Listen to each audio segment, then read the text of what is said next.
देखिए ये एक वर्क एंड टाइम टॉपिक का क्वेश्चन है, बहुत ही इंपॉर्टेंट टॉपिक है ये वर्क एंड टाइम एप्टीट्यूड का। नॉर्मली सारे कॉम्पिटेटिव एग्जाम्स में 100% ये आपसे पूछा ही जाता है ये क्वेश्चंस। एक तो छोड़िए, कई बार दो दो तीन तीन क्वेश्चन वर्क एंड टाइम के आ जाते हैं। तो इसको एक बार आप हमारे साथ अच्छे से समझ लेंगे तो फ्यूचर में कभी भी आपको इनमें कन्फ्यूजन नहीं होगा। तो चलिए जल्दी से इसको समझते हैं।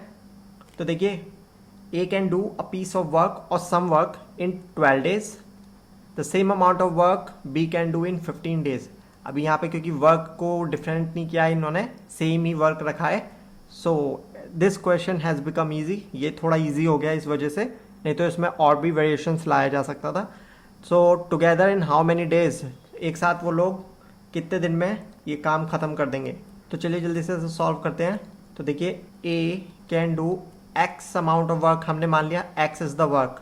ये X amount of work A ने किया है। आपको जब भी वर्क मानना है आपको मानना है एक्स, उसे कोई भी वेरिएबल मानिए उसको, कुछ भी 1 2 3 4 मत मानिए, वो कंफ्यूज करता है, वो एरर ला देगा आपको। कॉम्पिटेटिव एग्जाम्स में कंफ्यूज हो जाएंगे आप। तो हमेशा एक्स अमाउंट ऑफ वर्क मानिए जैसे हम वेरिएबल मानते हैं। तो x amount of work A ने किया इन 12 डेज, और same amount of work B ने किया which is x in 15 days. अब हम यहाँ पे निकाल रहे हैं। तो देखिए, यहाँ सबसे पहले हमें निकालना है the amount of work done by A per day. तो देखिए, जब हमें पता है 12 डेज में work done by A in 12 days is equivalent to x, तो फिर per day work done by A in 1 day is equals to x divided by 12। Similarly work done by B per day will be, इधर भी लिख देते हैं A per day, तो work done by B per day will be equivalent to x divided by 15। Okay, x is the amount of work and 15 are the days. ठीक है, x amount of work किया 15 days में B ने, तो per day पे कितना work करेगा, x upon 15। अब देखिए, सिमिलरली हमें निकालना है work done by A plus B together per day, that will be equivalent to the sum of work done by individuals. ये देखिए, ए ने किया इतना वर्क एक दिन में और बी ने किया कितना वर्क, इतना वर्क, तो ये हो गया total work done by both of them together per day. तो बस अब हमें कुछ नहीं करना है इसमें। ये देखिए, जो हमें क्वेश्चन निकालना था, हमें निकालना था time taken by A and B together to complete x amount of work will be equivalent to x divided by, एक दिन में इन दोनों ने कितना वर्क किया, work done by A plus B per day.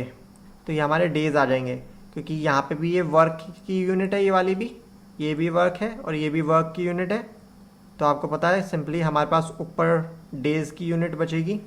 तो देखिए, this implies x divided bye, x को कॉमन ले लिया, यहाँ हमारे पास बचा 1/12 प्लस 1/15। ठीक है, एक्स से एक्स को कट कर देंगे। This will be further equivalent to 12 multiply by 15 divided by 12 plus 15। I hope आपने हमारे प्रीवियस लेक्चर्स देखे होंगे जिसमें हमने डायरेक्ट बताया आपको कि आप कैसे कर सकते हैं डायरेक्ट। ये बहुत सबसे ईजिएस्ट वे है करने का। तो make sure you watch those lectures. Miscellaneous lecture 1 and 2 LCM पे हैं। उसमें आप ये भी देखेंगे कि हम LCM का यूज़ कैसे रियल टाइम एप्लीकेशंस में करते हैं। तो यहाँ पे जल्दी से देखते हैं। This is our 180 divided by 27। Further ये अभी कट रहे हैं। This is equivalent to 9 times 2 will be this divided by 3. So this is the amount of work done.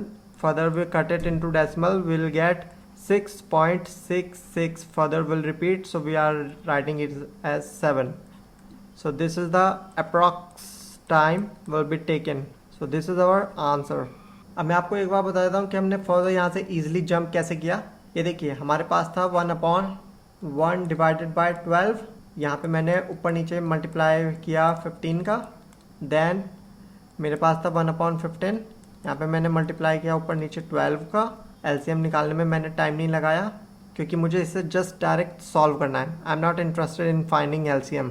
तो आप देख सकते हैं this is equivalent to 1 divided by 1 this is 15/12 into 15।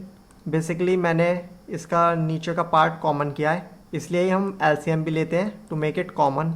LCM से हम नीचे कॉमन ही बनाते हैं और कुछ सेपरेट नहीं करते हैं। तो देखिए यहाँ पे बन गया 12 मल्टीप्लाई बाय 15 और अंदर हमारे पास रह गया 15 प्लस 12।